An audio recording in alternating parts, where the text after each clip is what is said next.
আপনারা তো মোটামুটি যারা কক্সবাজার আসছেন তারা এই জায়গা তো চিনেন, এটা বলে হিমছড়ি।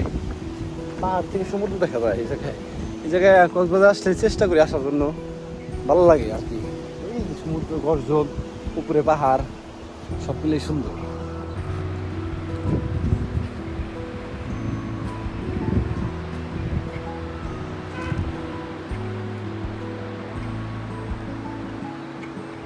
এই জিনিসটা আমার বরাবরই অনেক ভালো লাগে।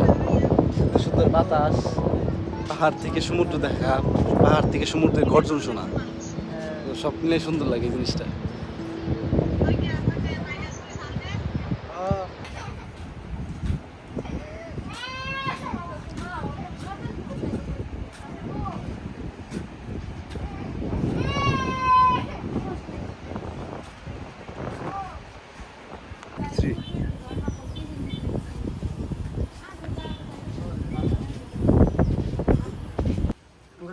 ছবি তুলে আমি পুরো হাজারে হাজার তুলে দেয় 10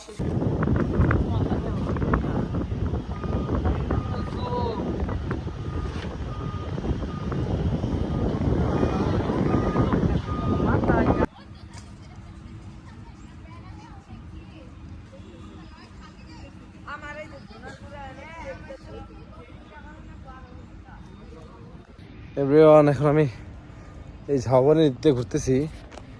মানুষ কত ঘুরে, মানুষ আসলে ঘুরি মানুষের একটা ভালো লাগার একটা জিনিস। কারণ দেখেন একটা জিনিস কি ভাই, এই যে রোদ, গরম, বৃষ্টি, ঝড়, মানুষ কিন্তু ঘোরাঘুরি বাদ দেয় না, মানুষ ঘুরে। এই জন্য ভাই আপনাদের সময় থাকতে আপনারা বেরিয়ে পড়েন, আপনারাও ঘুরেন, দেশটাকে দেখেন, দেশের মানুষের সাথে মিশেন। সো এটাই।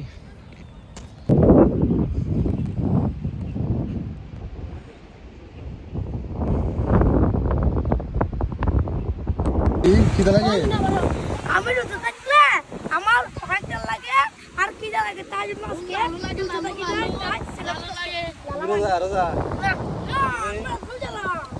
রোজা খাইছিস কি? দিনে তিনটা এই রোজা তিনটা নাকি এই দিনে পাঁচটা, আমি দিনে একটা। আপনি দিনে তিনটা আমি দিনে একটা। দেখেন তিনটা খাচ্ছি, সালা খাচ্ছি গাইস, বাতা কিয়া। আসসালামু আলাইকুম। আমাদের আজকে কক্সবাজার ট্যুরের একটা ইন্টারেস্টিং জিনিসের সাথে আপনাদের পরিচয় করে দেই। আমাদের এই ট্যুরের নাম হচ্ছে খালাতো ভাই কক্সবাজার ট্যুর। আমি ওর বড় ভাই, মানে আন্টির খালা উপর মাঝে মধ্যে আর হলো আন্টাল হলো আমার ও ভাই, খালাতো ভাই। হ্যাঁ, তুমি তার পরিচয় করে দাও। আমার খালাতো ভাই এই যে, তারপরে তুমি কও, আরে ভালো তুমি বুঝো না। আসসালামু আলাইকুম। আসসালামু আলাইকুম। আসসালামু আলাইকুম। সমুদ্রের মাঝখানে আমরা আছি। লাইক কমেন্ট শেয়ার করে দিও, আমরা করে তোরে মাঝখানে আছে। হ্যালো গাইস, বাসা গাইস, আমরা এখন সাগরের মাঝখানে, আমরা এখন চলে যাব সাগরের মাঝখানে। Tata, bye bye. ভাই আমরা মাছ ধরতেছি। ভিউয়ার্স, এবার আসি, আমরা গিয়েছিলাম অটোতে। ভিউয়ার্স, আমরা 700 টাকার জন্য সারাদিনের জন্য অটো বাইরে করছিলাম। আমাদের কয়েকটা প্লেস, ইনানি, পাটোয়া টেক, তারপরে হিমছড়ি, কাঁকড়া ব্রিজ, সব জায়গায় ঘুরে দেখাইছে। আপনারা অনেক দামাদামি করলে, আমরা তো এখন নিউজের মধ্যে ছিলাম, আপনারা দামাদামি করলেই কমের মধ্যে অটো পেয়ে যাবেন। অটো খুবই সাবধানে, এই মানে অটোওয়ালাদের, কক্সবাজার অটোওয়ালাদের কাছ থেকে তারা আপনাকে যে কোনোভাবে স্ক্যাম করার জন্য চেষ্টা করবে, আপনার কাছ থেকে কীভাবে টাকা নেওয়া যায় সেই চেষ্টা করবে। সো বেশ ভালোই লাগতেছিলো, একে একে সময় কাটাতেছিলাম রমজানের মধ্যে, এবং ফেতনা নাই, নাই, মানে সব মিলে সুন্দর, খুবই ভালো লাগতেছিলো। আমাদের টিপে সবাই ভালো ছিল। ভিউয়ার্স, আমাদের ইফতারের সময় হয়ে গেছিলো, ইফতার আমরা বেশি কিছু করতে পারি নাই।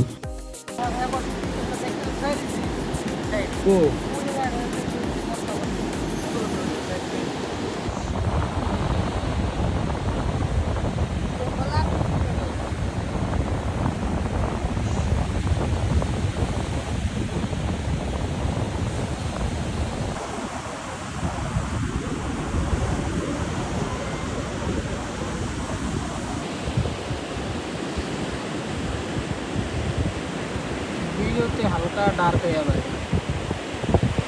এভরিওয়ান, ছোট্ট এই জীবনে আসলে বেশি কিছু করার দরকার নাই। এরকম একটা জায়গায় নামাজ পড়লাম, আল্লাহ তাআলার কাছে দোয়া করলাম, রমজান ইফতারি করলাম, মানে সব মিলে সুন্দর। এটা মানুষ শূন্য বলা যায়, নীরব একটা জায়গায় আল্লাহর ইবাদত করা, এর মধ্যে কি একটা শান্তি, এটা যারা না করছেন আপনি এটা বুঝবেন না। তো আসলে আল্লাহ ছাড়া তো কেউ আপন না, নিজেকে একটু সময় দিবেন, এরকম একাকিত্ব নিজেকে একটু সময় দিলে আপনি বুঝতে পারবেন। তো এটাই, আল্লাহ যেন আবার সামনে রমজানে একটা আসতে ভালো কোনো জায়গায় ইফতার করার তৌফিক দান করে, মক্কা মদিনা।